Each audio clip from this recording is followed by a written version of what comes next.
Boa noite. Obrigada a todos que permaneceram aqui até o final. Essa é a última mesa, né, do dia. E muito obrigada de novo à comissão organizadora, né, pelo colóquio.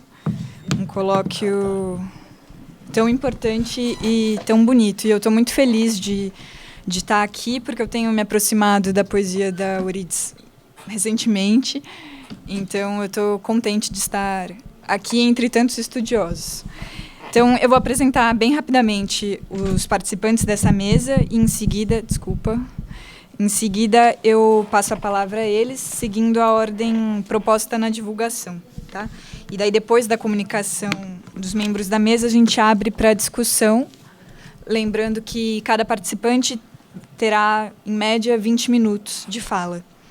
Então, nós temos aqui a Patrícia Barreto Mainardi Maeso, que é mestre em letras pela Universidade Federal do Paraná e professora de língua inglesa e literaturas de língua inglesa do curso de letras da Universidade Estadual do Paraná. Isso.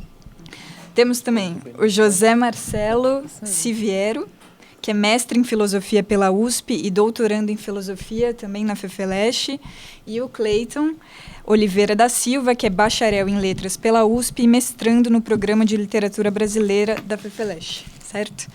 Então, eu passo a palavra agora, respeitando a ordem, a Patrícia.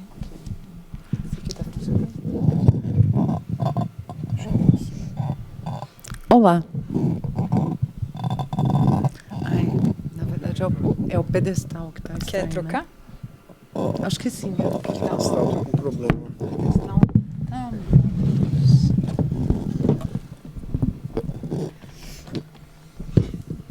Alô. Melhor, né? Boa noite, então, a todos. Eu queria começar agradecendo a comissão organizadora, a fala protocolar do início da fala da gente, né? Então, agradecer a comissão organizadora, mas o agradecimento não é protocolar, o agradecimento é de coração, né? É muito importante a gente ter esses espaços para poder discutir poesia hoje num país que vive tudo menos poesia, né, numa realidade que é tudo menos poesia, né? Então é muito importante que a gente tenha esse espaço para essa discussão, né? E eu vou ler, na verdade, a minha fala até por conta de tempo, tá? Ela está relativamente dentro do limite, tá? E o título da minha fala é Aproximação do objeto e a precariedade da palavra na segmentação dos versos de Eurídice Fontella. A poesia euridiana, para mim, sempre foi objeto de fruição, não de análise. O contato com seus versos no curso de letras foi ligeiro, quase como curiosidade acerca da poesia pós-modernista brasileira, uma poesia pouco comum, escrita por um indivíduo igualmente incomum. Havia, entretanto, algo nos silêncios, na economia de sua poesia que era impossível de ignorar e de continuar a buscar. Ao ler Eurídice Fontella, o que nos impele é a falta. Sua poesia cerebral, alusiva, em movimento entre a palavra, seu significado mesmo e a existência de um referente que, embora concreto, não é representável com precisão. Ela é a poeta da insatisfação com os limites da linguagem, com os limites da realidade e com a incapacidade da palavra em capturar a mecânica do próprio pensamento. Se a linguagem é o que confere condições de inteligibilidade ao mundo, é o que permite que o assimilemos e que sobre ele possamos conjecturar, Eurídice Fontella nos mostra que aquilo que vemos, apreendemos, experimentamos do mundo, não somos capazes de evidenciar. Assim, sua poesia é de falta, de interstícios, de lacunas ou de abismos, né, que é uma palavra que a gente está ouvindo recorrentemente aqui também. Pois aquilo que vemos, que experimentamos do mundo e das coisas que o habitam, não é senão uma parte do que as coisas realmente são. Assim, mesmo que a linguagem pudesse dizer tudo aquilo que uma coisa é, não poderíamos nós, com visão restrita, fazê-lo. Não por impossibilidade da linguagem, mas de nossa perspectiva. Acontece que também a linguagem é incapaz de capturar todo o ser da coisa dita. Entre o objeto e a sua essência, a palavra é precária, insuficiente. Tomando um pássaro, uma imagem recorrente na poesia euridiana como exemplo, poderíamos escrever tratados sobre sua forma, suas cores, seus movimentos, seu comportamento. Poderíamos dividi-lo em milhões de fragmentos diferentes e só o que resultaria seria a desfiguração do objeto e a impossibilidade da experiência dele com ele ou a partir dele. A poesia de Eurídice desnuda essas impossibilidades, as limitações da linguagem face à incapacidade da experiência. A poesia, ela acontece nesse espaço entre a incapacidade de apreender a coisa em si do objeto do poetizar e a impossibilidade de expressar aquilo que se apreende dele. E isso ainda que o objeto seja concreto e que a linguagem seja organizada e que possamos aproximá-los. Daí a ideia de transposição, a tentativa ou a necessidade de percorrer esse espaço e transpor a impossibilidade de apreensão do objeto e a de expressá-lo por meio da linguagem. O conflito do poeta é esse, servir-se da linguagem, que sabe ser limitada para expressar o inexpressável. No poema Transposição, que abre o seu livro de estreia e também o nomeia, lemos: na manhã que desperta, o jardim não mais geometria, é gradação de luz e aguda descontinuidade de planos. Tudo se recria e um instante varia de ângulo e face, segundo a mesma vida-luz, que instaura jardins na amplitude, que desperta as flores em várias cores instantes e as revive, jogando-as lucidamente em transposição contínua. O poema apresenta a multiplicidade de experiências possíveis no dia que nasce. No entanto, não as descreve, apenas nomeia as coisas de que trata ou que o povoam. O jardim, a manhã, as flores, para dizer tais coisas como constantemente mutantes de acordo com o plano, o instante, o ângulo ou a face. O que se diz é sobre o movimento constante das coisas e também o movimento de quem as experimenta, o que torna impossível a expressão da experiência vivida. A palavra cores instantes, aqui o poema não está projetado, mas essa palavra ela é uma coisa só, né? Cores instantes. É especialmente significativa disso. Numa manhã que tem intensidades múltiplas de luz, essas responsáveis quase que pela existência do jardim, as flores despertam em cores instantes, que variam conforme o ângulo ou a luz que nelas incide. O caráter de efemeridade da experiência fica patente no neologismo euridiano, a cor que é definida pelo instante que é percebida e por quem é percebida. Akira Osakabe, eu sempre falei Osakabe, aí eu escutei o Osakabe, então vou usar o Osakabe. Então tá bom. Tá. Akira Osakabe, no texto Corpo da Poesia, Notas para uma Fenomenologia da Poesia, segundo Eurídice Fontella, que já foi citado hoje pela própria Tânia, aponta a questão da aproximação do objeto e a tentativa de chegar à sua essência, para tanto recorre a Schopenhauer. E aí eu começo uma citação. Lembremos aqui a radical inversão proposta por ele, Schopenhauer, em sua filosofia, quando postula na distinção entre aparência e coisa em si o caráter de representação racionalmente formulável da primeira e a natureza irracional e incontrolável da segunda, e que corresponderia ao que chamou de vontade. Esta seria a força cega que, em contínuo movimento, propulsionaria o universo em todas as suas instâncias, impossível de ser captada racionalmente. Apenas a arte, e mais particularmente as artes não representativas, como a poesia trágica ou a música, poderiam permitir ao homem aproximar-se dela, ou aproximar-se daquilo que seria o em si da coisa. Para Osakabe, Tal distância seria transposta pela poesia por meio do que Mallarmé diz. A poesia não cabe nomear, mas sugerir. A poesia alude não ao objeto, mas à experiência de aproximação entre sujeito e objeto.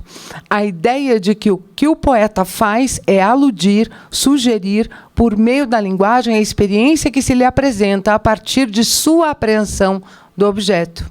Essa experiência se relaciona ao conceito de esseidade de Duns Scotus, a instância individualizadora do objeto. E aqui vamos um pouco para a filosofia, mais especificamente. Tá? Aí eu começo uma citação. Por um ato primeiro do conhecimento, a mente tem uma intuição direta, ainda que vaga, do objeto concreto individual, como a imagem mais especial, um vislumbre particular, por assim dizer, da esseidade. É por meio deste conhecimento do singular que a mente, pela abstração e comparação em um ato segundo, atinge eventualmente o conhecimento do universal. Essa é uma citação do W. H. Gardner, de um livro que ele escreve sobre o Gerard Manley Hopkins. Já vou falar do Hopkins um pouquinho. O objeto tem em si uma essência, a esseidade, que o individualiza e faz dele aquilo que é, ou o define como coisa em si. A experiência com o objeto permite o vislumbre da esseidade, ou seja, não a apreensão total da coisa em si, mas a capacidade de estabelecer o isolamento do objeto por meio de suas características mais peculiares e intrínsecas, que revelam a partir dos sentidos tanto a natureza daquele objeto como sua conexão com a subjetividade e a experiência humanas. O poeta britânico Gerard Manley Hopkins chamou a esta individualidade do objeto de inscape, o mesmo conceito de esseidade e ainda de ipseidade. A conexão que ele tem com a ideia de humanidade é o que ele chama de interest, ou vislumbre a que já nos referimos. Essa é a sensação motivadora da experiência com o objeto, que é o que redunda no ato poético. Aí, citação, mais uma vez, do Gardner sobre Hopkins agora. A criação poética ocorria quando a natureza do próprio poeta, seu próprio inscape, fosse interest por um inscape complementar descoberto na natureza. O poema que resulta é, portanto, um novo inscape, e como toda poesia deverá ter até a sua menor parte um toque individualizador. Hopkins, fim de citação. Hopkins vai além da característica do objeto para estabelecer ainda a ideia de aproximação entre ele e o sujeito, impactado em seu próprio inscape. Inscape é, portanto, a instância individualizadora do objeto e, em stress, o processo que ativa a individualidade do poeta ou o seu próprio inscape. Osakabe se aproxima claramente desses conceitos, mas por outros caminhos, indicados por Mallarmé. E aí eu começo uma citação. A indizibilidade essencial desse objeto, ou a impossibilidade de informá-lo dentro da linguagem declarativa, é o que daria razão a Mallarmé na ideia de que a poesia tem de deixar de representar, ou seja, de nomear, para aludir ou sugerir. Porém, sugerir não mais o pré-existente ou racionalizável, mas a própria experiência de aproximação entre o sujeito e o objeto. E nisso talvez eu tenha de precisar como venho interpretando o pensamento de Mallarmé, entendendo que o sugerir, ativando outras vias de conhecimento além da razão, não constitui uma atividade do sujeito na reconstrução de um objeto, mas sim na formulação da experiência do objeto pelo sujeito. O caráter radicalmente subjetivo dessa experiência e sua natureza não racional determinaria não apenas a aproximação do sujeito com o em si, ou a essência da coisa, mas também a aproximação do em si do sujeito com o em si da coisa. Fim de citação. Tal aproximação é o que, na verdade, fica fora da racionalização da linguagem. A língua, enquanto sistema formal, se ocupa das condições de representação do mundo sensível, de sua categorização e ordenação. O que fica fora desse sistema, ou a individualidade da experiência e o fluxo de sua expressão, é o que a poesia irá abordar na esfera da sugestão ou da alusão. Essa é a distância entre o que a linguagem é capaz de expressar em sua característica de ordenadora e formalizadora do real e o que a arte ou o poeta é capaz de dizer, sabendo que a linguagem não chega à coisa em si do objeto que pretende representar, mas que só poderá sugerir. Mas quais as implicações de tais conceitos para a poesia oridiana?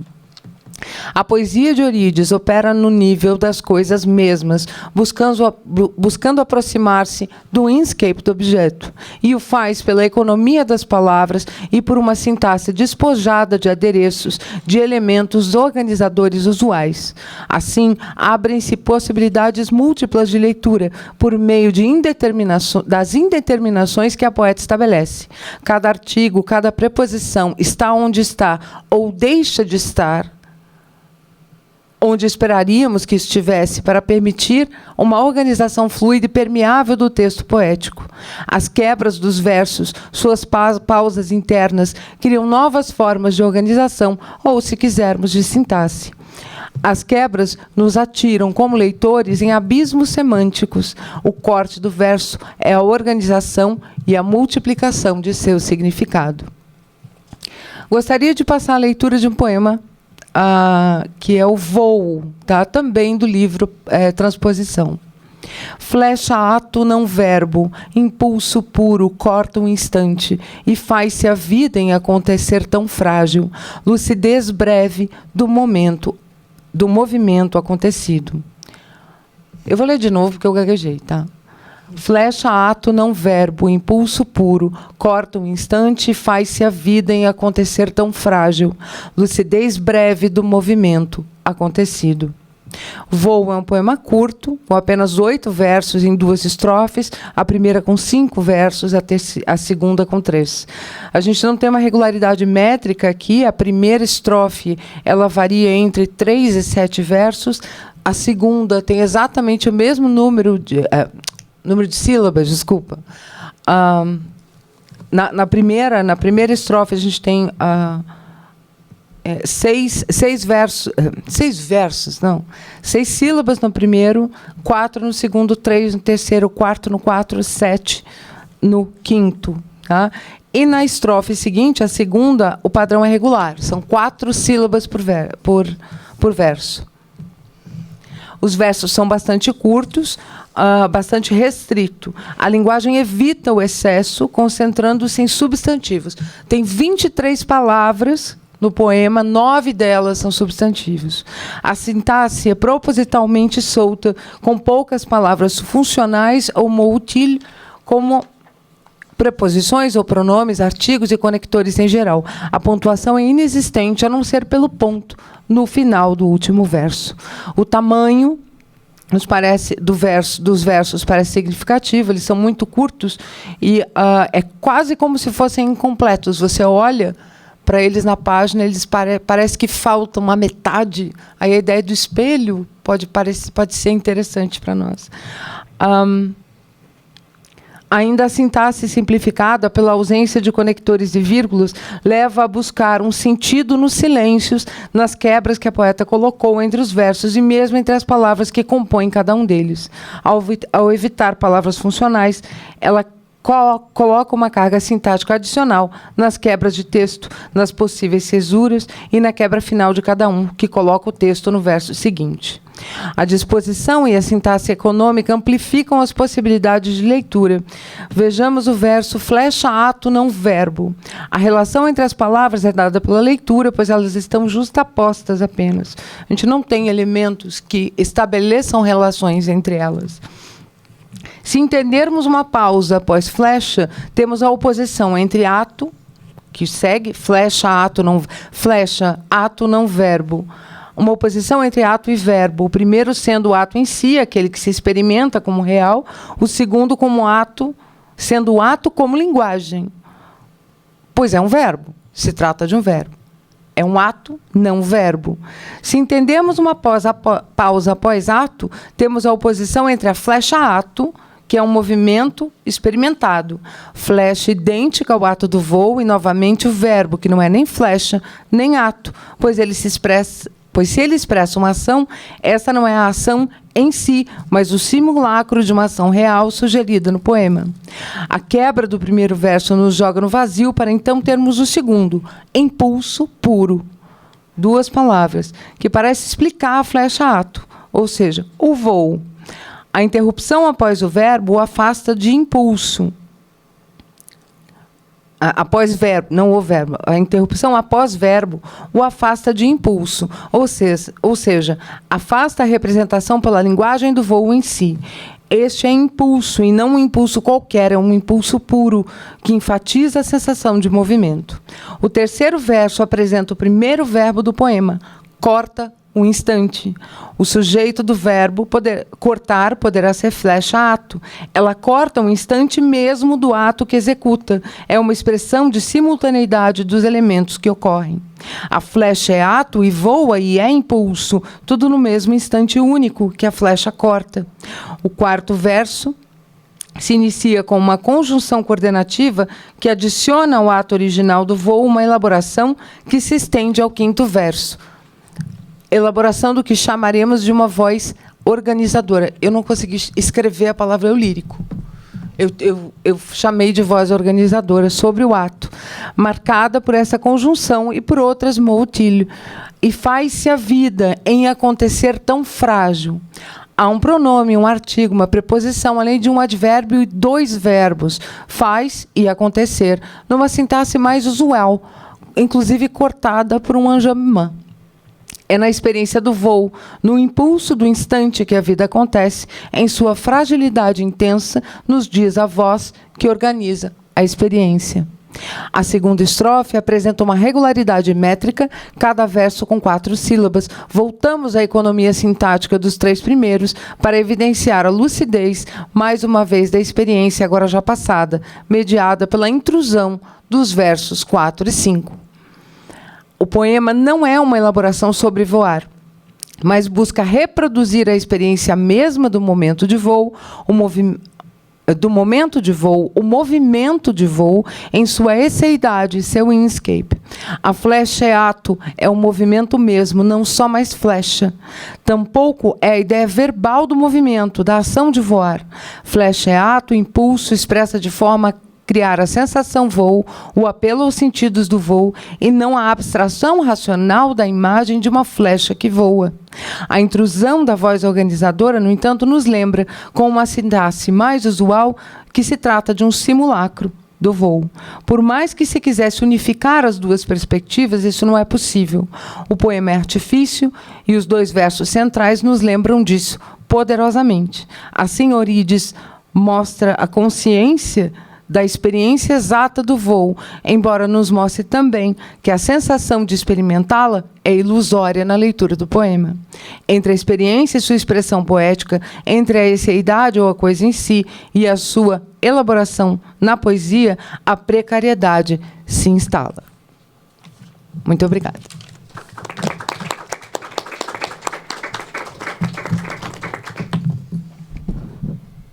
José. Bom, a gente começa aqui agradecendo a comissão organizadora, agradecendo aqui a mesa, o pessoal que está assistindo, né, fazendo esse agradecimento de praxe, né. E, em primeiro lugar, eu não sou das letras, eu sou da filosofia, e aqui eu tentei um breve ensaio encontrar, ainda que muito superficialmente, alguns pontos de contato e articulação entre a filosofia, no caso aqui, filosofia do Merleau-Ponty, filosofia da linguagem dele, e a poética da Eurídice, né? Então, é um trabalho bem incipiente ainda. Bom, o título da comunicação é Furiosa Fala Falante, Eurídice Fontella no limiar das vozes do silêncio. E eu começo dizendo que muito se comenta e se elucubra a respeito da poética de Eurídice Fontella.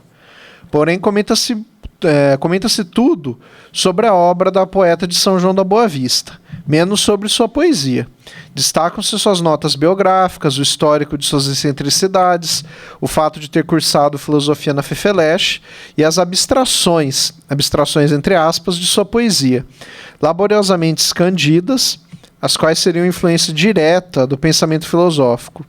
O jogo da linguagem, a construção das imagens poéticas e mesmo as variações da sua lírica terminam relegados a segundo plano.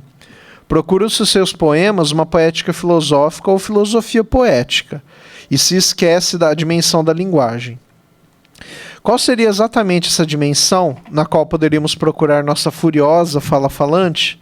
Acerca disso, argumenta Maurice Merleau-Ponty que, eu cito Merleau-Ponty, só podem falar-nos uma linguagem que já compreendemos. Cada palavra de um texto difícil desperta em nós pensamentos que anteriormente nos pertenciam. Mas por vezes essas significações se unem em um pensamento novo que as remaneja todas. Somos transportados para o centro do livro, encontramos a sua fonte. Fim de citação. É preciso, primeiramente, que exista uma sedimentação prévia de imagens verbais, isto é, formas linguísticas corriqueiras e de pleno uso coloquial e cotidiano, para que, ao se deslocar o sentido e a forma desses sintagmas, engendrem-se novas formas de expressão.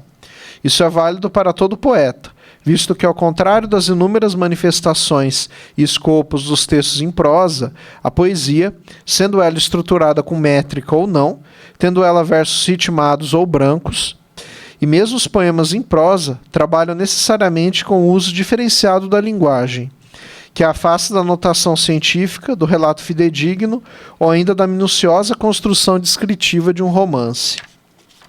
Os versos de Sob a Língua traduzem, em chave poética, o jogo de linguagem estabelecido pela poesia.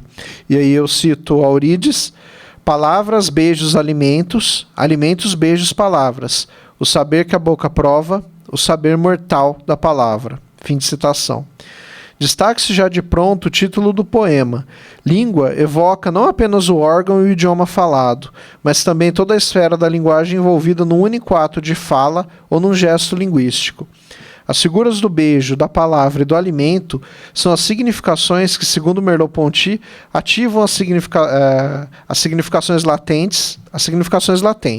Alimento evoca uma existência vegetativa, física e corporal, enquanto palavra diz respeito ao uso técnico e objetivo da linguagem, e beijo já denota seu uso afetivo, criativo e poético. Os três termos reportam o sujeito para o âmbito do ser no mundo. O alimento é a natureza, a palavra é a razão, o beijo é o afeto pelo outro. O saber que a boca prova é um movimento natural dentro de um sistema linguístico estabelecido, como o idioma ou dialeto vigente, ao passo que o sabor mortal da palavra é o poeta em sua manifestação primordial. Eu cito Merleau-Ponty: existe uma retomada do pensamento do outro através da fala, uma reflexão no outro, um poder de pensar segundo o outro. Fim de citação.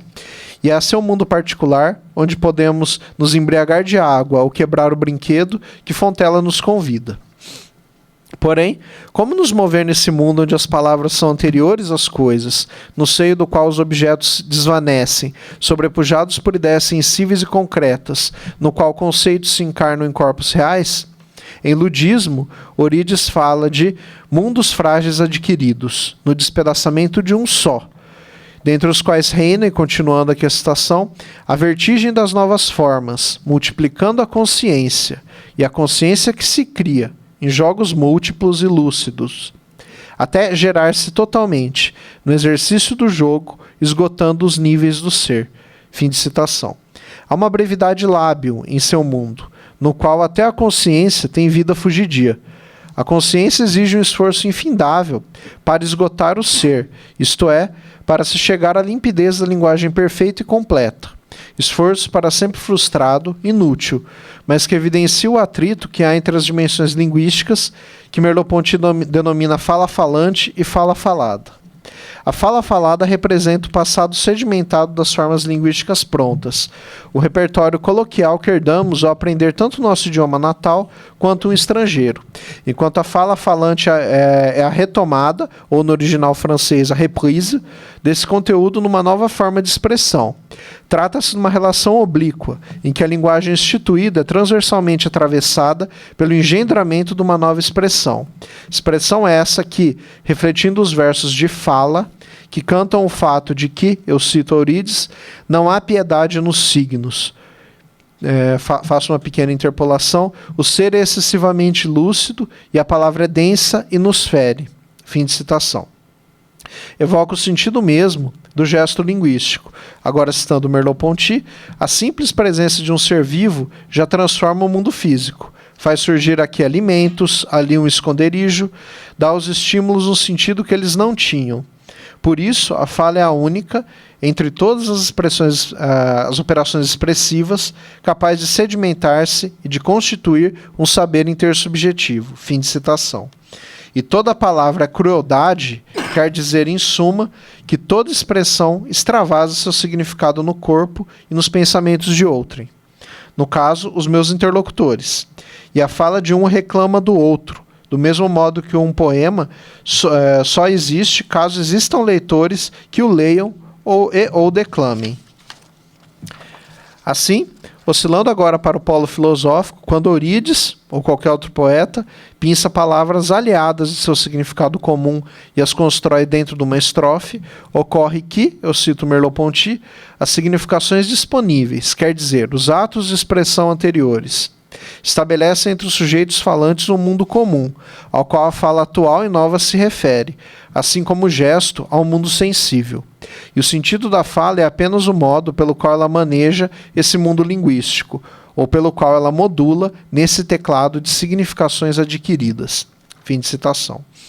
Sendo assim, enquanto sujeitos falantes, somos como o caramujo do poema homônimo, que não é um animal e não coincide com o nome que lhe atribuem. Sendo nossa fala, eu cito Eurídice, a entrada, estreita abóboda, é sóbria, sombria, gruta.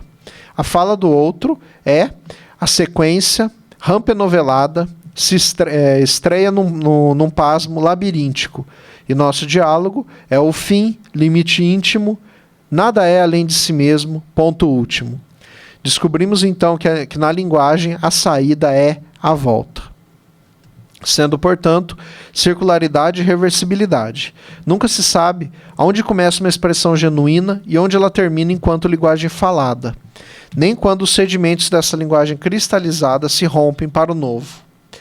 Mas por que falamos de uma fala furiosa impressa nos poemas de Eurídice? Novamente, tal como o caramujo, não se trata de uma fúria real, da fúria enquanto estado psíquico ou anímico, ou como fato ou evento pontual.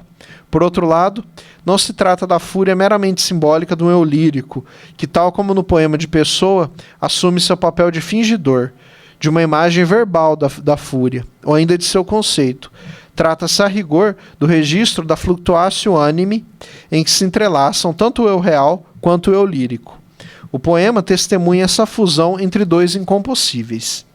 Tal contexto, podemos relacionar com o comentário de Bernhard Waldenfels, que lança a seguinte hipótese. Eu cito o Waldenfels: se a experiência fosse inteiramente muda, nunca alcançaria o seu sentido próprio. O sentido lhe seria imposto do exterior. Só haveria a palavra sobre, mas nenhuma palavra surgindo das profundezas da experiência mesma. Por outro lado, se a experiência fosse eloquente por si mesma, a palavra nada diria além do que já está dito. Ou a palavra seria completamente ativa e produtiva, ou completamente passiva e reprodutiva. Ora, ou as coisas não diriam nada, ou antes diriam tudo. Fim de citação. Ou seja, tal como nos versos de Fluxo, eu cito, o movimento das águas é caminho inconsciente, mutação contínua, nunca terminada. É caminho vital de si mesma, fim de citação. E tal como um jorro em que cada onda sucessiva é impelida e informada pela precedente, e todas formam um sistema, a fala claudica entre o expresso e o silencioso, entre o patente e o latente. É difícil, entretanto, unificar todas as diferentes vozes, fases e movimentos do mesmo poeta, de maneira a construir um sistema que fornecesse a chave para decifrar sua poética. Não há como traçar uma épura da poesia, bem como de qualquer outra modalidade literária. Essa imprecisão, ou antes esse caráter mutante e evanescente, é o traço que faz com que a literatura e ciência difiram radicalmente. O que não se observa totalmente quando filosofia e poesia estabelecem um diálogo. Merleau-Ponty concebe a expressão não como uma maneira de ver ou de verbalizar a palavra ou a figura, mas de fazer ver e fazer falar pelas palavras e também pela figura. Para que a linguagem não seja apenas, eu cito, um acompanhamento exterior do pensamento, fim de citação, é preciso levar em conta a experiência dialógica mais fundamental. Ao conversar com o outro, ou ler um texto de sua lavra, descubro que a palavra dele suscita pensamentos em mim, que assim que os verbalizo, se corporificam num sentido que pode ser compreendido, assimilado e mesmo replicado e modificado pelo meu interlocutor. Pois, eu cito, temos o poder de compreender para além daquilo que espontaneamente pensamos. Fim de citação. O sentido nasce então desse entrecruzamento, em que, eu cito novamente, existe uma retomada do pensamento do outro através da fala, uma reflexão no outro, um poder de pensar segundo o outro. Fim de citação. O que significa que a preparação latente do silêncio, seu mudo tecer de significações, precisa ser habitado pelo sujeito que quer pensá-lo. Em Elianto, Fontella busca captar a voz dessa flor que se insinua até nas mais sutis dobras de sua corola, interrogando, eu cito, o cânon da luz perfeita, capturada fixa na flor verbo. Fim de citação. Mas o que seria mais propriamente essa voz não verbal, voz do silêncio, exprimida pela flor verbo?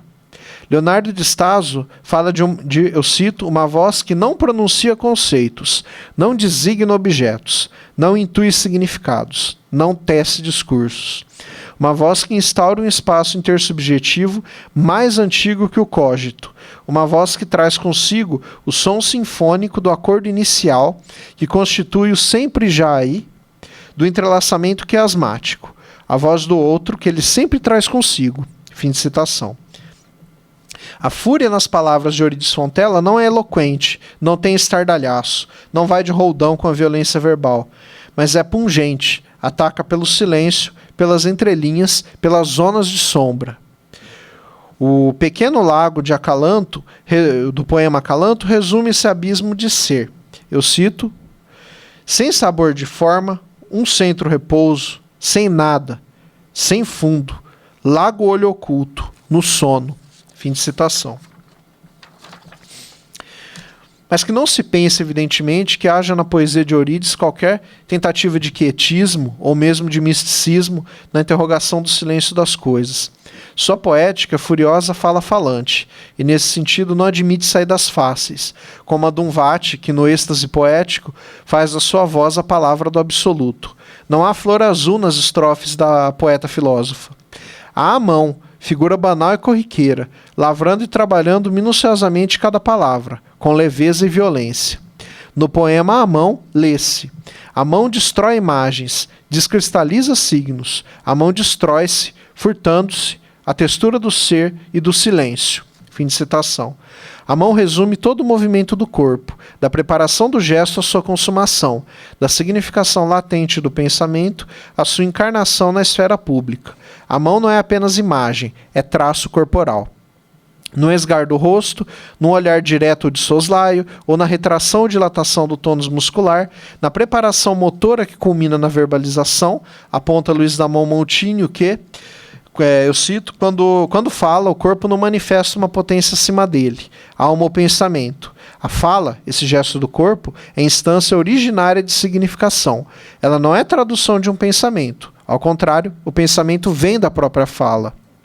A significação dela se origina. A palavra, por isso mesmo, deixa de ser um invólucro, uma veste do pensamento, para adquirir ela mesma um sentido.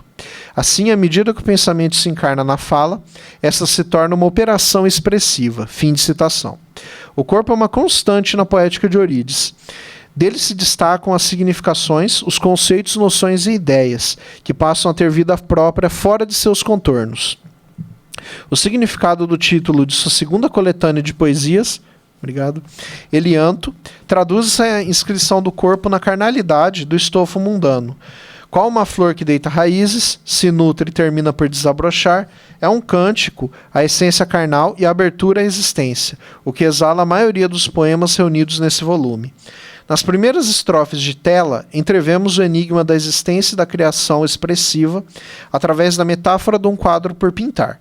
Sendo o corpo percipiente esse pano branco que aguarda por impressões e figuras, ele nada mais é senão o tecido, não sabemos qual, a trama, avesso ou direito? Como julgar o denso amor vivido?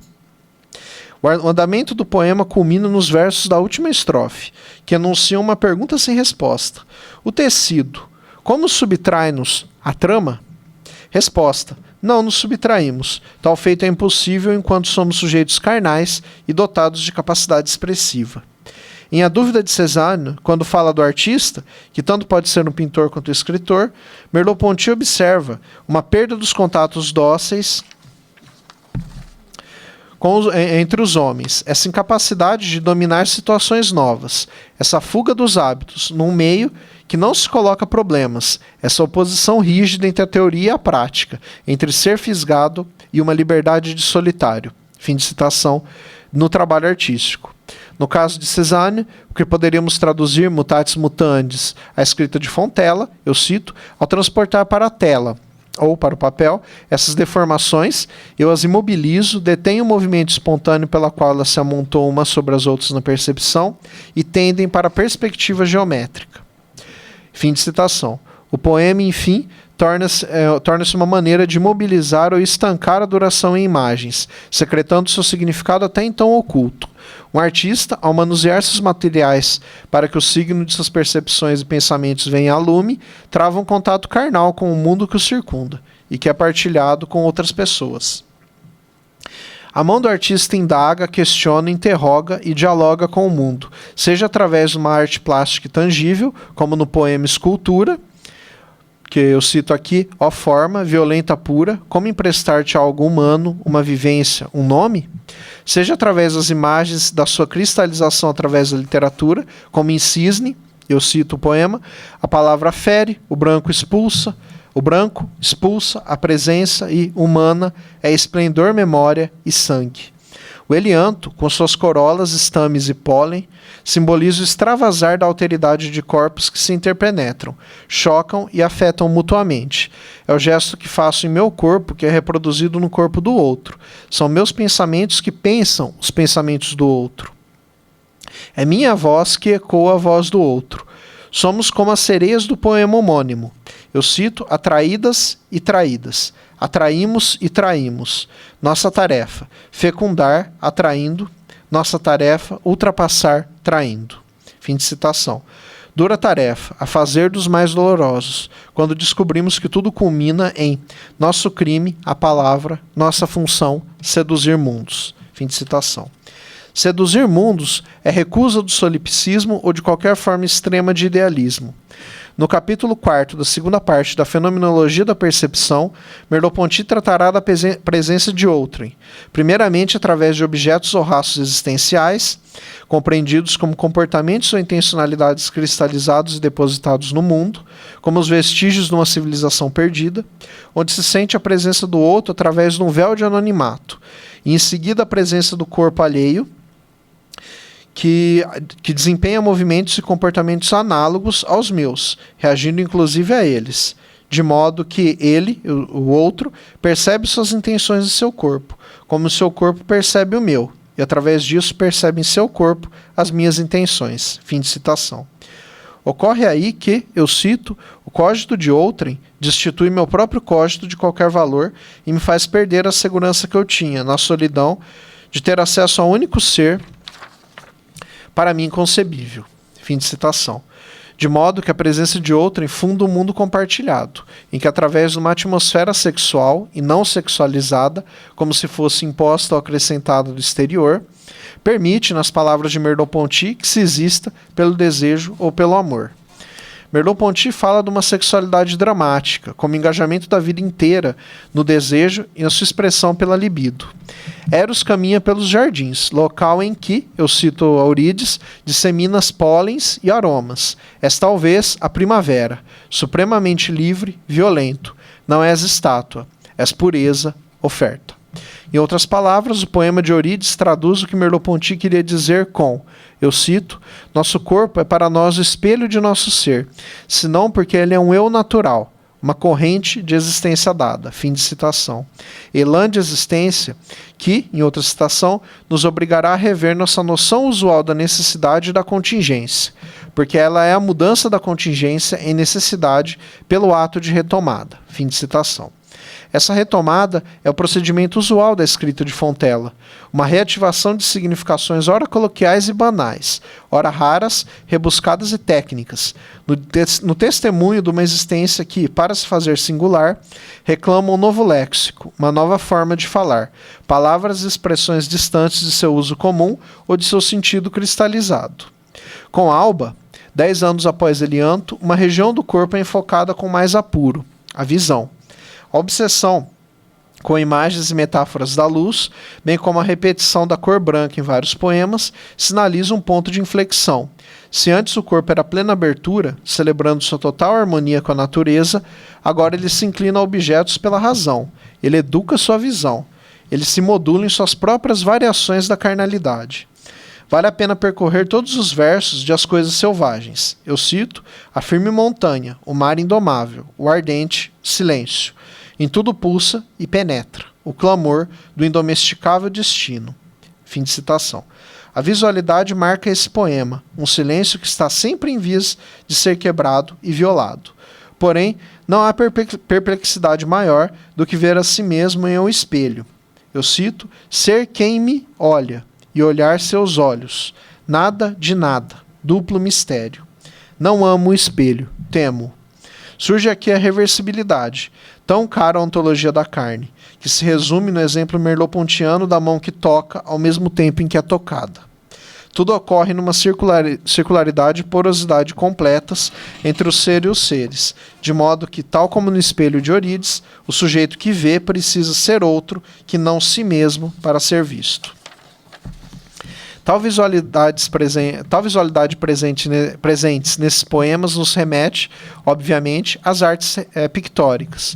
Como num quadro, busca-se a harmonia entre cores, linhas e perspectivas, de modo que cada elemento da pintura se engrene aos outros na formação de um sistema de equivalências.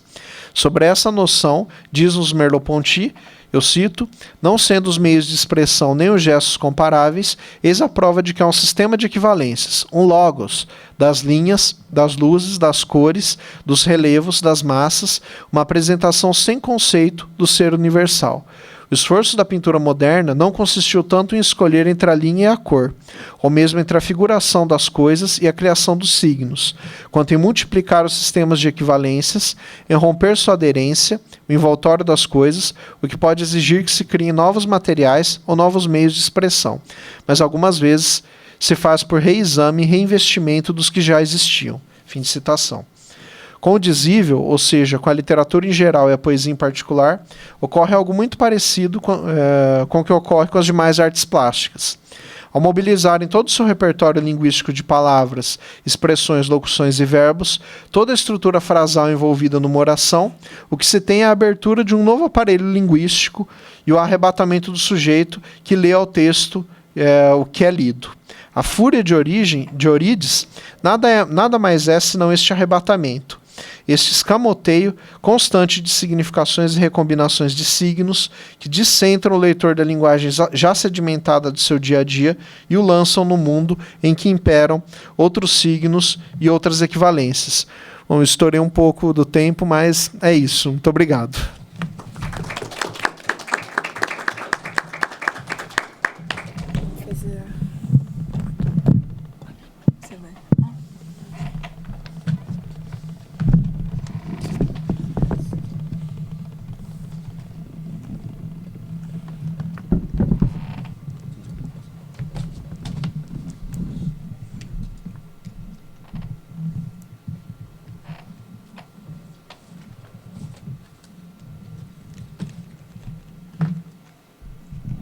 Opa, estão me ouvindo? Vocês me desculpem porque, sendo o último, a gente acaba parafraseando muita coisa que já foi dita, mas eu gostaria de, antes de mais nada, agradecer a organização do colóquio por aceitar minha comunicação e pela presença dos colegas de mesa, ouvintes, interessados pela obra dessa poeta.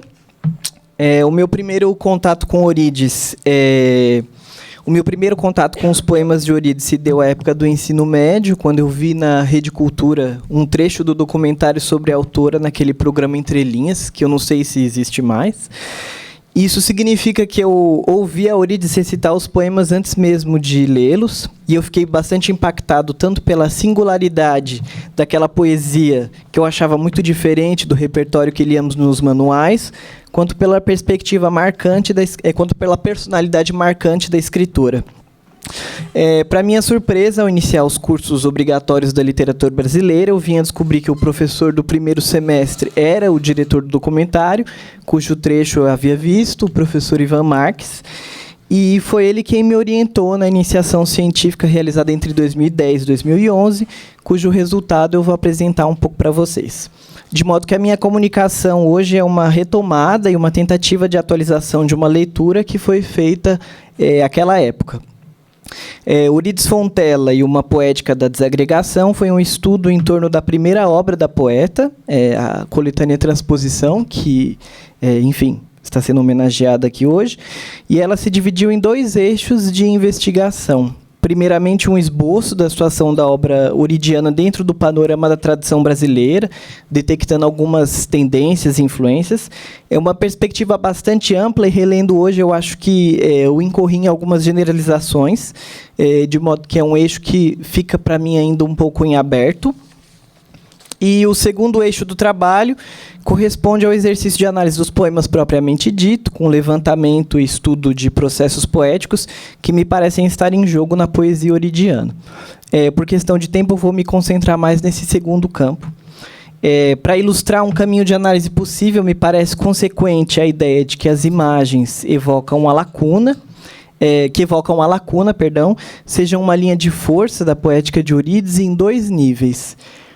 Número 1, da própria espacialidade dos poemas. Os poemas de Eurídice são rarefeitos, às vezes raquíticos, e utilizam ampla e estrategicamente o vazio da folha e o curioso enjambemã da palavra, que é rompida, fragmentada, o que significa que ela abre espaços e lacunas no interior da própria palavra, com consequências que nós vamos intuir logo mais. Em outro nível, a lacuna aparece ilustrada pelo universo imagético de transposição. Por exemplo, nas imagens como o salto, a própria transposição, descontinuidade, transparência, caco, mosaico, o ato de quebrar, a trama, a rede, o voo. Por lacuna, eu entendo aqui tudo que diz respeito a um vazio entre 2 pontos, a imagem do imaterial do espaço entre 2 ou mais fragmentos. A lacuna é um espaço que se abre enfatizando, no meu entender, o ir para e não o ponto de partida ou o ponto de chegada. Isto é, me parece que a poeta está investigando, entre outras coisas, a potência dinâmica que precede a realização de um ato. Eu vou me explicar melhor. A inspiração por trás dessa ideia provém de um conceito de Aristóteles que se chama intelequia, alguns dizem intelequia. Esse conceito aparece em uma obra do filósofo intitulada Da Alma. Em linhas gerais, ele define o estado do ser em ato em oposição ao ser em potência. Assim, a toda ação equivaleria a uma potência, uma energia dinâmica utilizada para a sua realização. E como esse conceito se aplica à poesia de Eurídice? Eu entendo que Eurídice situa muitos momentos poéticos no instante que precede justamente o ato, na procura angustiada da energia pura da ação, descolada da forma, e que ela transforma esses momentos em figuras imateriais capturadas em plena transformação. Eu acho que isso se anuncia um pouco desde a epígrafe de transposição. Bom, o professor Ivan já tinha lido a epígrafe, eu só retomo. A um passo de meu próprio espírito, a um passo impossível de Deus, atenta ao real, aqui aconteço. De cara, nós podemos notar, do ponto de vista formal, a aliteração da consoante P, que impõe uma espécie de ritmo de palpitação aos 2 primeiros versos, passo, próprio, espírito, passo, impossível. Essa palpitação desaparece no 3º e 4º versos, como se esse ritmo ficasse de repente em suspenso, como se o eu lírico se desse conta da impossibilidade de transpor o vácuo para encontrar-se com o próprio espírito ou com o Deus, que me parece aqui a ideia do uno indivisível, que a poesia de Eurídice me parece recusa. Em não transpor esse espaço, por ficar na hesitação que precede o passo, nesse desencontro da potência e do ato, o eu lírico fica estancado na lacuna e declara: aqui aconteço, nesse real. Esse é o lugar onde me parece acontece o sujeito poético, um instante da perplexidade. Bom, na verdade, quando eu passei a análise dos poemas de Eurídice, a ideia de inteléquia não foi a primeira porta de entrada, mas sim a sensação de desconstrução da unidade física da imagem e do sujeito lírico. Eu acho que os poemas dessa primeira coletânea operam num jogo duplo. A procura do desmembramento da linguagem para encontrar as pequenas unidades vivas que a compõem e, simultaneamente, a desconstrução de um sujeito poético, que a partir da linguagem se transforma em um tipo de ato intuitivo e cósmico. Eu vou ler um segundo poema, que se chama, aliás, Poema 2. Ser em espelho, fluxo detido ante si mesmo. Lucidez. Bom, o Alan leu o poema 2. O Alan já tinha lido, acho que um poema chamado Poema. O professor Henriques Brito e a Gaia comentaram um poema, e esse é o Poema 2, da primeira parte do livro, intitulada Base. Eu queria só fazer um parênteses rápido com relação a essa parte, a esse primeiro capítulo. Ele começa e termina com imagens do amanhecer.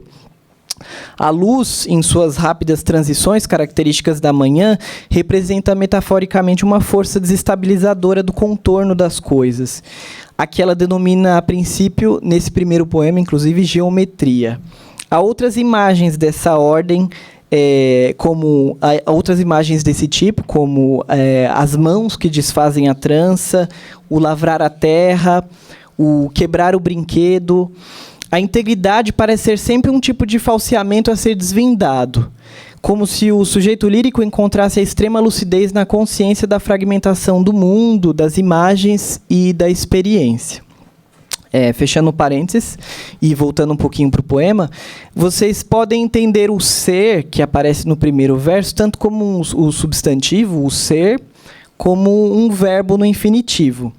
Eu acho que as hipóteses nunca se eliminam, mas eu confesso que, relendo nesses últimos dias, eu acho que a segunda ideia me parece um pouco mais consequente. Isso porque é um procedimento comum da Eurídice, o apagamento da instância do eu, através da utilização desses infinitivos impessoalizantes. Isto é, ao não conjugar o verbo, ocultamos ou descolamos a origem, uma origem possível dessa ação. Infinitivos desse tipo aparecem em uma série de outros poemas. Esse eu invisível eu acho tão mais impactante num poema centrado na figura do espelho. Na imagem íntegra refletida, esse eu cristalizado, o ser fluxo detido, é como a consciência de que o reflexo está medusando uma espécie de vida em movimento e a sua fluidez inapreensível. O eu lírico é um narciso, para dialogar um pouco com o Alan, que falou das figuras mitológicas, né? Ele me parece um narciso que compreende a armadilha. Ele está atento ao real e, por isso, essa lucidez, a compreensão de um fluxo ininterrupto, que a imagem de integridade é falseada e o que o reflexo é meramente um traço, um vestígio. É curioso o nome do poema também, que é autorreferencial, digamos assim.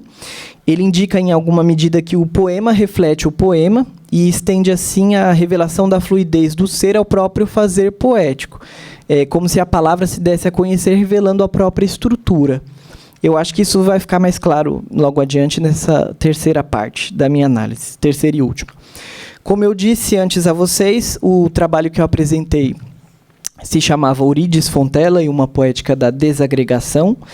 A brincadeira com a palavra desagregar foi inspirada em um certo procedimento formal de Eurídice que sempre me chamou a atenção e que está em um poema de 2 partes que eu gostaria de ler para vocês. O poema se chama Salto. Acho que está visível. Salto. Momento desprendido da forma. Salto buscando o além do momento. Desvitalizar a forma, desfazer, desmembrar e, além da estrutura, viver o puro ato inabitável. O título desse poema, embora seja um substantivo, faz alusão a uma ideia não substantiva, isto é, uma ideia desligada de uma imagem material e que ecoa o sentido dinâmico do próprio título do livro, transposição.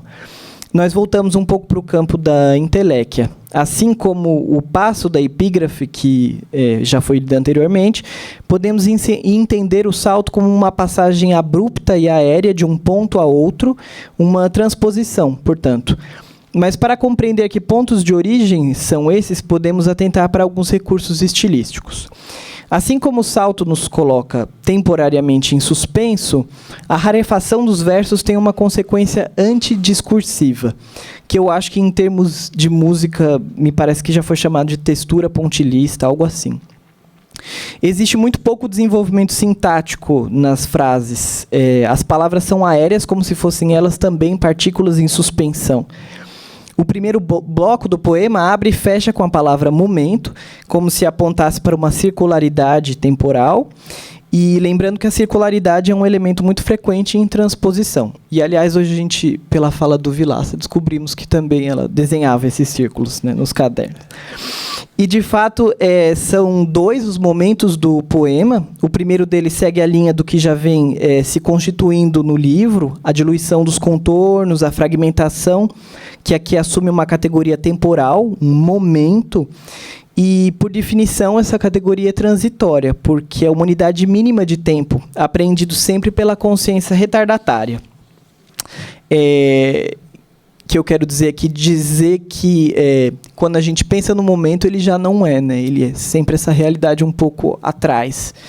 E, no meu entender, começa aí um pouco o descolamento do plano físico que ela pressupõe, mas também da inútil tentativa de contê-lo.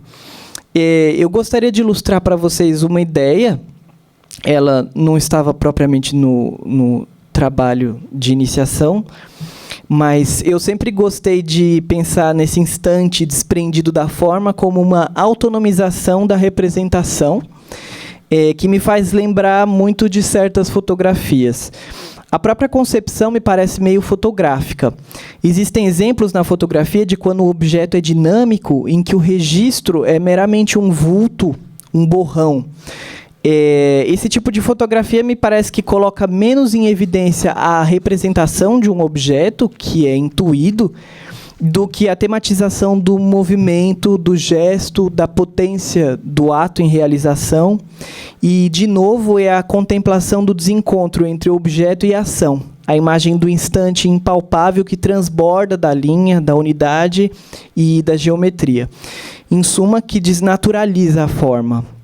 Eu trouxe essa imagem do fotógrafo francês Antoine Dagatá, que está num livro que tem esse nome muito oridiano, eu acho, Anticorpos, porque eu acho que ela ilustra num registro um pouco mais sombrio, um outro horizonte, que é o da obra do Dagatá, a ideia análoga do instante que se desprende da forma, né?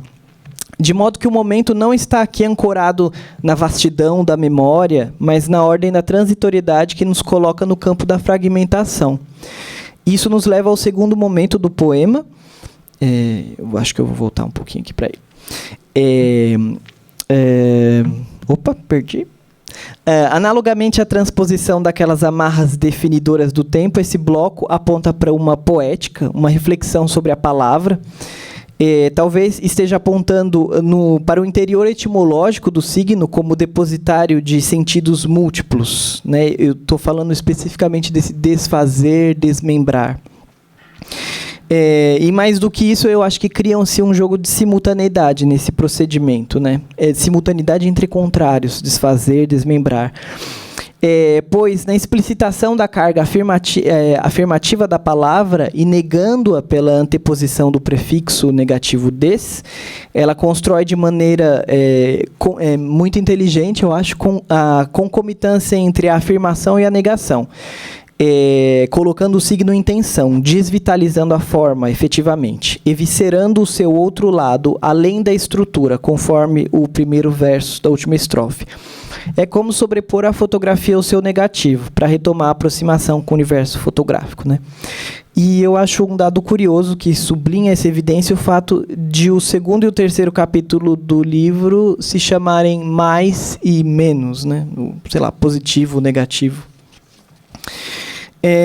Um último fenômeno lexical a ser notado, tendo em vista o trabalho que tinha sido feito, é a reincidência de termos relacionados à vida nesse poema. Desvitalizar, viver, inabitável. Nesse caso, também estamos na ordem dos contrários, pois entre desvitalizar e viver há uma oposição fundamental. O poema, acho que coloca essas duas ações como integrantes de um mesmo percurso lógico, desvitalizar a forma para viver o ato, mas eu acho que é nesse avizinhar entre destruir e construir que reside o salto. Demover as barreiras do absoluto impostas pela forma dentro dessa poética é o que nos leva a ver lucidamente, para além do sentido unívoco da linguagem e do falseamento da unidade, do ser.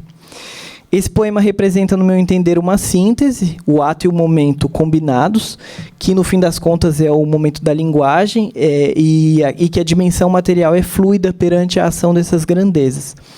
O Paul Valéry, em seu ensaio Introdução ao Método de Leonardo da Vinci, de 1894, a propósito de questões operacionais das ciências exatas, que suscita uma determinada altura, ele faz uma nota que eu gostaria de usar para sublinhar o horizonte de salto. Abro aspas. Minha opinião é de que o segredo desse raciocínio ou individuação matemática reside em uma espécie de consciência da independência do ato em relação à sua matéria. Para finalizar, eu gostaria apenas de considerar que eu fiz alguma separação entre as instâncias do ser e da palavra para fins de análise, mas eu acho que existe uma linha que atravessa essa primeira obra de Eurídice Fontella, e é a intuição de que o verbo e o ser se constroem uma espécie de fluida concomitância. Eu vou encerrar com os dizeres do Antônio Cândido. Eurídice Fontella tem um dos dons essenciais da modernidade, dizer densamente muita coisa por meio de poucas, quase nenhumas palavras, organizadas numa sintaxe que parece fechar a comunicação, mas, na verdade, multiplica as suas possibilidades. É isso.